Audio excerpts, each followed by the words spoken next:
This episode of To The Point is sponsored by Tarsus.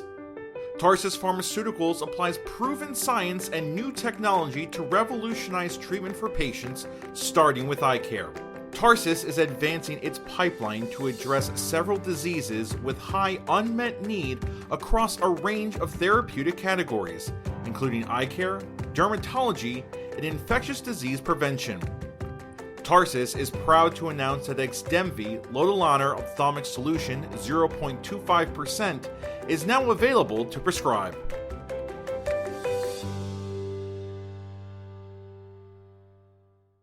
Support for this podcast is provided by TearCare, a product of Sight Sciences. TearCare is a device that applies heat to the eyelids, where the current medical community recommends the application of a warm compress to the eyelids. Applications include meibomian gland dysfunction, MGD, dry eye, or blepharitis.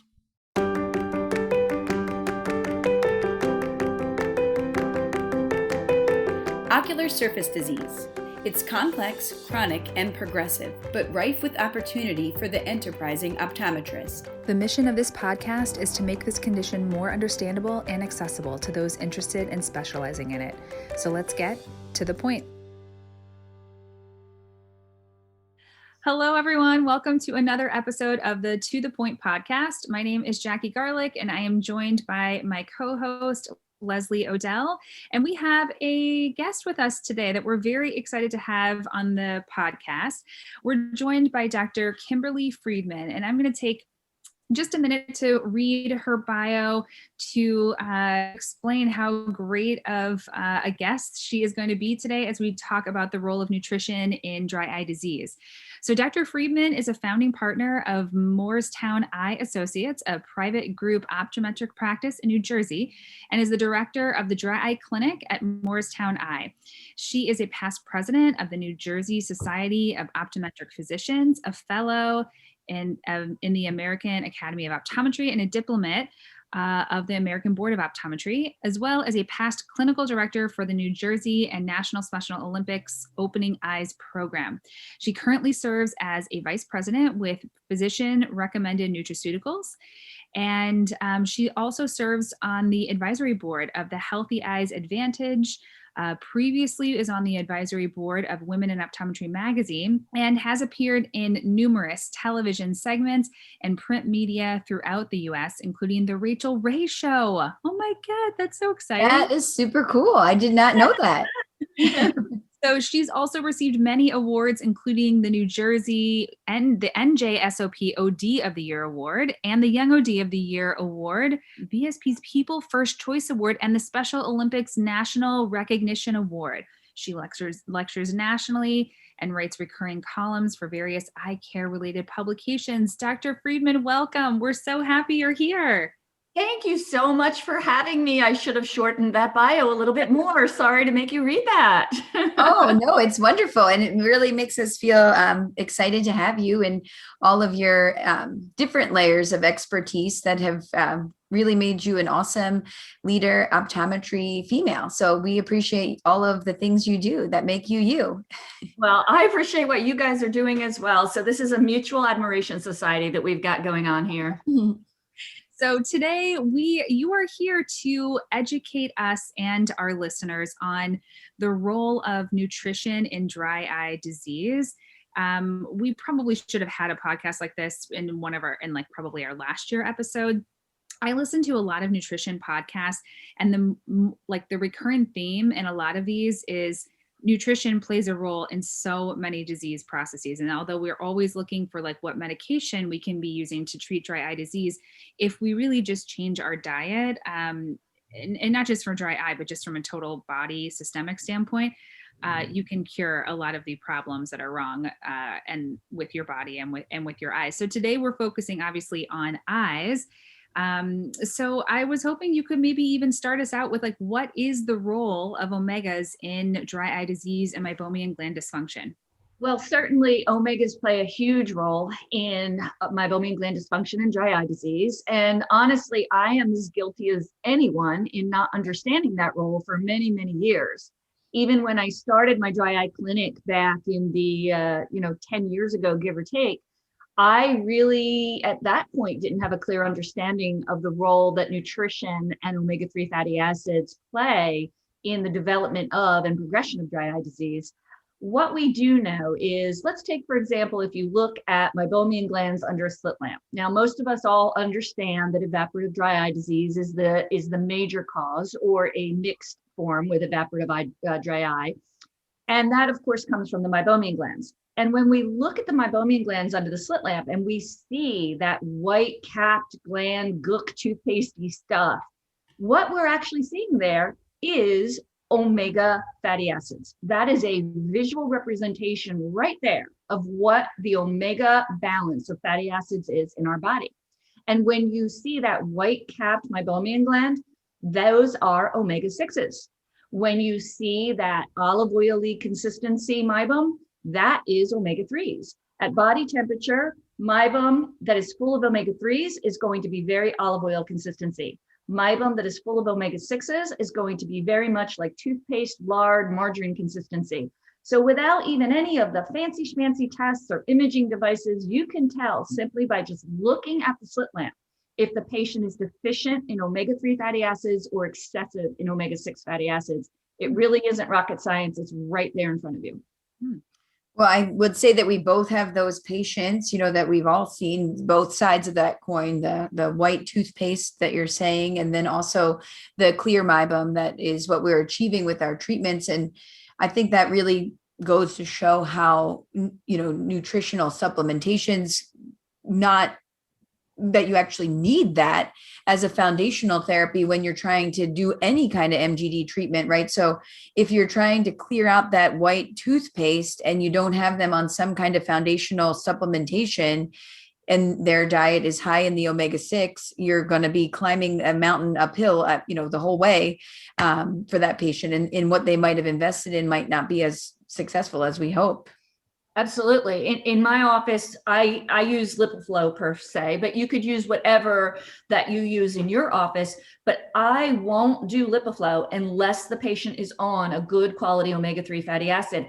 I don't want unhappy patients. And if a patient is investing out of pocket in an out-of-pocket expense procedure in order to improve their signs and symptoms of dry eye disease, and I clear everything out, but then it fills back up again with sort of this poor quality meibum, they're going to be unhappy again in a very short period of time. And a person who's invested a lot of cash in a procedure to make them feel better is going to be extremely unhappy with you if they don't feel better or don't get the results that they're anticipating. And I really don't feel as though you can get those results until you are getting the balance of the omega-3 to omega-6 in your body in a ratio that will allow the meibum to be in that healthy form.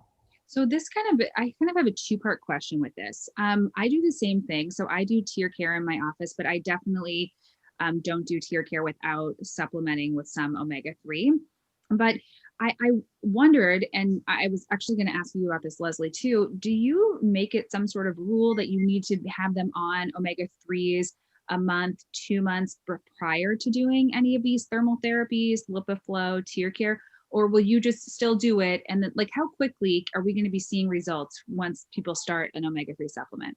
So the studies indicate that we're going to see results in 8 to 12 weeks. It depends on which study you reference, but it's somewhere in the 8 to 12 week period of time. Most of the studies that show results within 8 weeks are studies that have had some type of meibum expression done, and then the omega-3s are initiated. Most of the studies that show 12 weeks are the studies that don't have meibum expression done first. So I think that it really can be done two different ways, depending on what's most practical for your office. You're going to get faster results if you combine it with meibum expression. You're going to get slower results if you don't combine it with meibum expression, but either way, you're going to get results. And some of the studies have indicated 70% asymptomatic rate after only 3 months or 2 to 3 months on a good quality reesterified triglyceride omega-3 fatty acid, with 100% improvement in that time period as well. So it will give us improvement, maybe faster with meibum expression, but we're going to get that improvement either way. And then at what point, since we're talking about treatment, at what point in your treatment of a dry eye patient are you adding in this omega-3 supplement? Like, where do you add drops? Where do you say, I'm going to start an omega first? How do you handle that? Interestingly enough, if you had asked me that question in 2016, it would have been a different answer than today.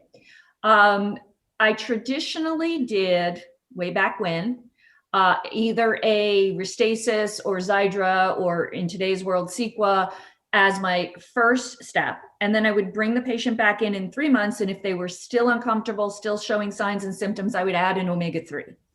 In 2016, a large randomized placebo-controlled study was published that really indicated that an omega-3 fatty acid approach first was probably more appropriate. And I, along with a lot of other dry eye specialists out there, really switched and flipped their protocol at that point in time.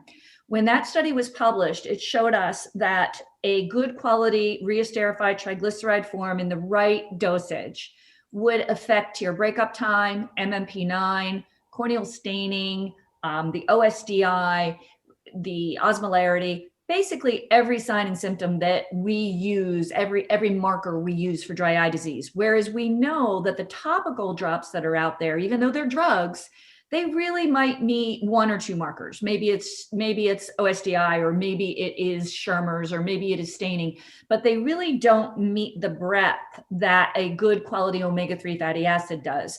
So that's when I flipped it. So now, since 2016, my foundational protocol, first thing before I bring anything else out of my bag of tricks, is about 2 to 3 grams of a reesterified triglyceride form omega-3 fatty acid in a high EPA form. And that really does work for almost, I would say, half to 60% of my patients. That alone, when they come back at their 3-month follow-up, is all they need. And honestly, I think I write far fewer prescriptions for the topical drops than I did in the past, which in some ways is nice because I'm having to deal with far fewer prior authorizations than I had to in the past as well.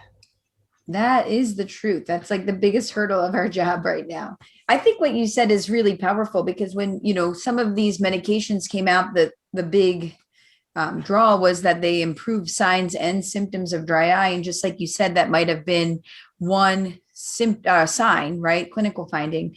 And this study that you're talking about, that's improving all these different markers, not only symptoms, but inflammation, corneal staining, meibomian secretions, it's amazing that we can get that. And I think that what we just all are trained is to think more pharmaceutically versus nutraceutically. And I think that's what's really kind of exciting to learn about when we're learning about things like omegas, is what you put into your body is really, what fuels your body. And that's what a lot of our patients, and, including myself, are guilty of, is not having the best diet, maybe not being the best hydrated. Those things really impact dry eye disease for sure. Yeah, I think this, I don't know, I found it to be maybe it's geographical, but a lot of my patients really don't want to be put on anything prescription.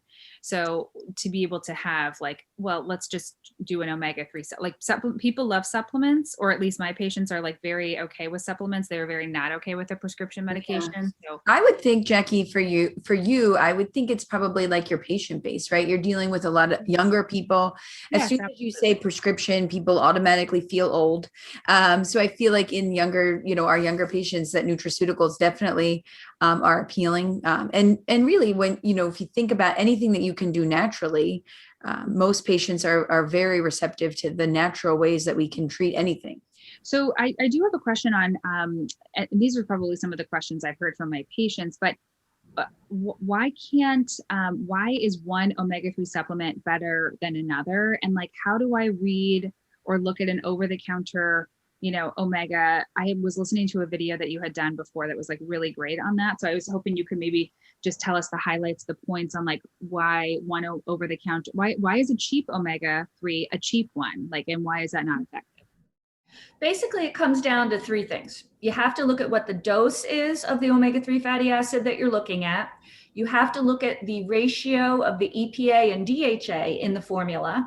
And you also have to look at the form of the omega-3 fatty acid. So dose, form, and ratio, those are the three things to look at. Dose is pretty easy. We know from clinical testing, we need somewhere in the neighborhood of 2,000 to 3,000 milligrams, 2 to 3 grams of EPA and DHA, omega-3 fatty acid, to make an effect at the ocular surface. So that's pretty simple part of the conversation, 2,000 to 3,000 EPA and DHA.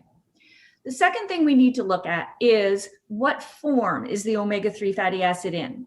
90% of the omega-3 fatty acids, either over the counter or prescription for that matter, because there are prescription omega-3s as well, are in the ethyl ester form. So going back to biochemistry for just a brief second, bear with me, the fish oil comes in a triglyceride form. That if we take the oil from the fish, it is in a triglyceride form. But we have to clean it because there might be heavy metals, PCBs, mercury, things like that we dump into our oceans, unfortunately. So in the cleaning process, the distillation process, it converts that triglyceride omega-3 fatty acid into an ethyl ester form. That is the form that most people put in a capsule and throw out there.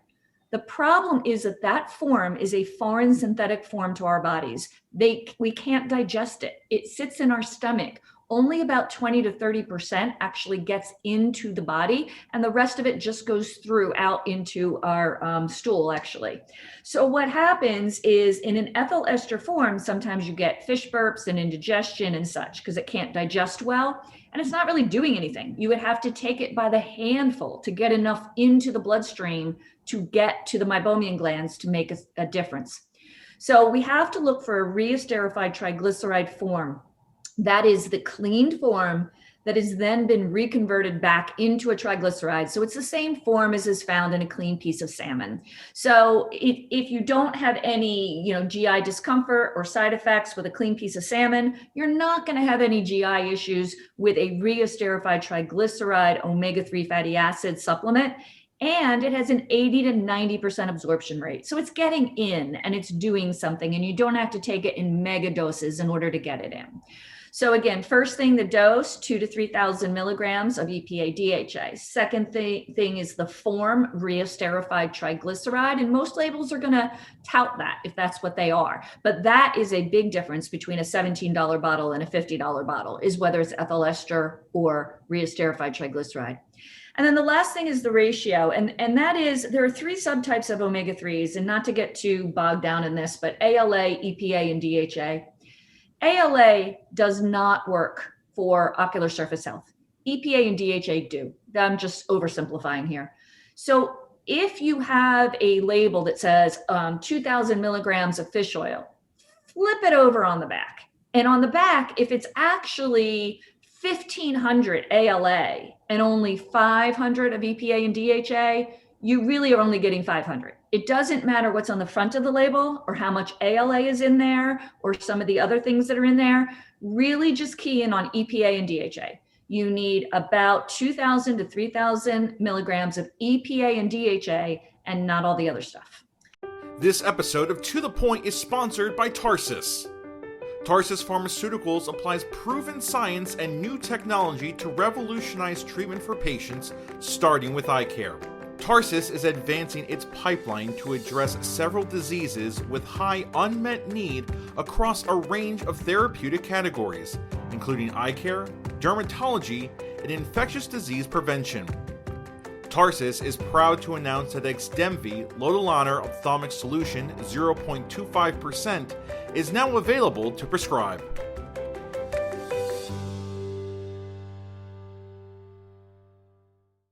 Yeah, that's a good point. I feel like I have a lot of patients that will say like, "Oh, I take an omega-3," and then I'm always like, "Do you have it? Can I look at the label?" Yeah.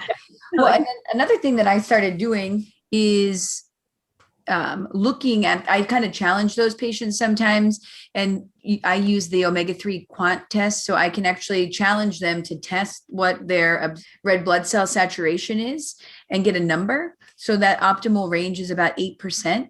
And so a patient that says that they've been taking another brand of fish oil for a long time, I'll say, okay, let's just test it out and see how effective it's been. And that helps me to make the point of, a lot of times those labs will come back like in the 3 or 4% range. And then I can educate them as to where we want them to be optimally. And it's a much easier conversation. And we even have it set up that we can get the results like a blood test would be. So I can get the results and the patient gets the results emailed. And then I can call and follow up on those patients. That's been helpful. And it's not an expensive test. So I have it in my office and they pay $28 to take it home and get that lab ordered. Yeah, I use that in my office as well. I will say that I use it I don't use it on every single patient. Maybe I should, but I use it often for exactly that case. Like when I have the doubting Thomas who just, I tell them omega-3s are where I want them to go and they just think any old omega-3 is fine. That blood index test is very easy to prove it to them that they're not getting the absorption. It's not getting to the source. And that's why they still have dry eye symptoms. I didn't realize you were doing that I didn't realize that's a thing you can do in the office. Yeah. So that's been around for a little while. I actually always thought about it to myself, like I had a vitamin D deficiency and it was nice to see what that number was. And then I was put on, vitamin D supplement and then they retested. So I do like being able to quantify it. And I actually don't use it on everybody either, but it is helpful when I do. It's definitely opened the eyes of some patients, to see where they are on that scale. I've taken it on myself. I just didn't realize you would. It's like a good idea to do that on that patient. Yeah. That's something else. One last question I had here. I don't want to take up too much of your time, but what do you say to the patient? This is another thing that I hear often is, can I just eat more salmon or more tuna? Cheese? Right. So the studies around sometimes with tuna even, but yeah, just like, can I just eat more of that instead of taking a pill? And what do you say to that?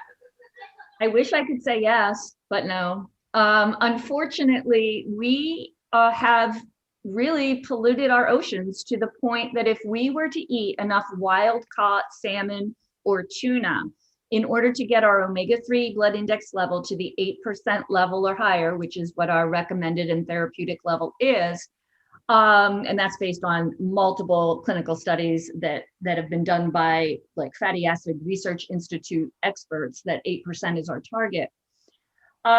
We would end up having mercury poisoning. We really have shown that really only about 1 to 2 cans of tuna per week is really a safe amount for an average weight human to consume without getting too much mercury. Same thing with a lot of the wild caught salmon and the other fish. I would love to say that we could consume wild caught fish in a way that would allow us to get to an 8% omega-3 index level. But unfortunately, we just have too many pollutants in our ocean to do so safely. So then you would say, well, maybe we could do it with farm-raised fish, because with farm-raised fish, we're not going to find the pollutant level that we do with those that are wild caught. And unfortunately, in that case, it's a no as well, because the way the farming industry works is they often use grain sources to feed the fish, to fatten them up and get them to market faster than their natural diet. And so if you were to look at the typical piece of salmon that was wild caught, it will have more omega-3s and only a very small amount of omega-6 fatty acids, but it will have pollutants. If you were to look at a piece of salmon that was farm raised, traditionally it will have much more omega-6 fatty acids in it than omega-3 fatty acids. So now we're supplementing exactly what we don't want to supplement. So we have all these patients that think they're doing the right thing by eating a lot of salmon in their diet. But if it's farm raised salmon, they're probably just supplementing their omega-6s and not 3s. And I'm using salmon as an example. It could be any kind of seafood that applies to.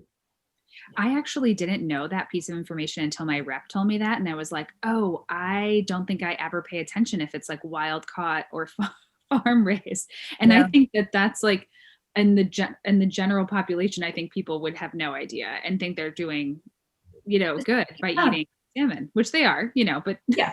it could be the better. same thing happens with cattle. So with cattle, they used to be all grass-fed cattle, right? And then we learned how to fatten them up quicker and how to farm them faster with grains and what have you. So now most of the beef that we eat as Americans are corn-fed beef, not grass-fed beef. And corn-fed beef is very high in omega-6s. Grass-fed beef is actually very high in omega-3s. And it's funny, I was lecturing at a Capital Grill once, and I made a joke about how, well, tonight you'll be getting a good quality omega-3 rich, beef. And the waiter like sheepishly waved his hand in the background and said, "Can I speak?" And I was like, "Yeah, sure." And he goes, "Yeah, not really. Everything here is corn-fed too." And I was like, "Oh, no way." So I learned something.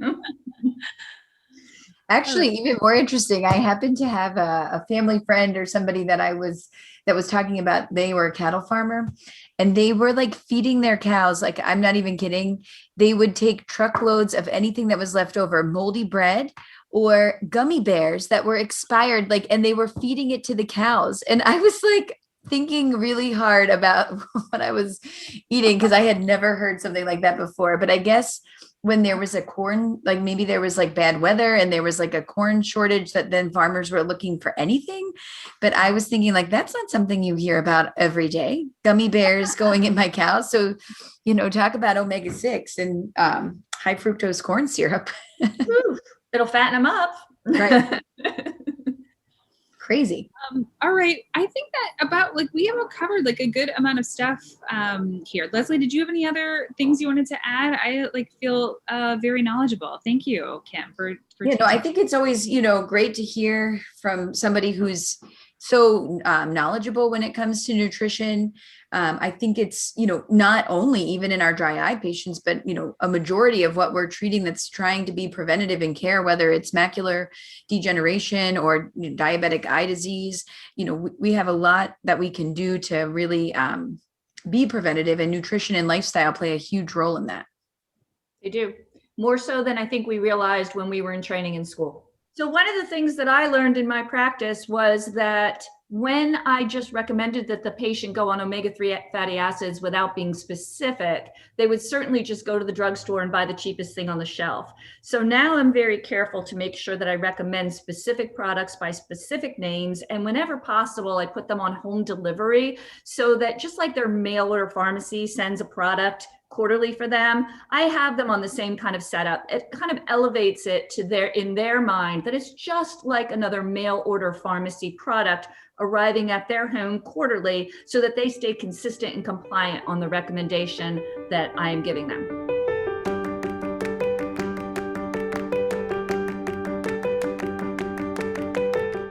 And now for the To The Point wrap-up. Did you know you can assess your patient's omega-6 and omega-3 balance just from examining the meibomian glands? When you see those white-capped glands, think high omega-6. And when you see clear meibum flowing, think high omega-3s. When using a reesterified triglyceride formula of a omega-3 fish oil supplement, you can expect to see improvement of meibomian gland secretions within 8 to 12 weeks. 12 weeks if you do no manual expression prior to initiating therapy, and as early as 8 weeks if you do expression with that high quality omega. When thinking about what's important when selecting your omega-3, think of these three things: dose, ratio, and form. With the dose, we want to be looking at 2 to 3 grams daily. For our ratio, we want to have a higher EPA to DHA ratio. And the form is probably the most important thing. We don't want to have this ethyl ester form, which affects absorption and causes, poor absorption into the bloodstream. We want a reesterified triglyceride form. Then you can expect to see 80 to 90% absorption.